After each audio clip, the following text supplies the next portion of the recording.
কক্সবাজারের টেকনাফে অভিযান চালিয়ে ১২,৫০০ পিস ইয়াবাসহ এক মাদক কারবারিকে আটক করেছে কোস্টগার্ড।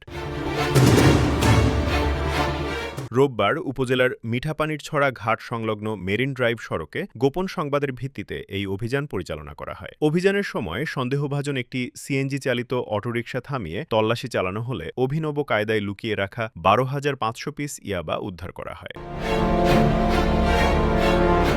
উদ্ধারকৃত ইয়াবার আনুমানিক বাজার মূল্য প্রায় ৬২,৫০,০০০ টাকা। এ সময় মাদক পাচারে ব্যবহৃত সিএনজিটিও জব্দ করা হয়। কোস্টগার্ড জানিয়েছে, আটক ব্যক্তির বিরুদ্ধে আইনানুগ ব্যবস্থা গ্রহণের প্রক্রিয়া চলছে। মাদকের বিস্তার রোধে ভবিষ্যতেও এ ধরনের অভিযান অব্যাহত থাকবে বলে জানিয়েছে সংস্থাটি। Desk report, press desk, BD.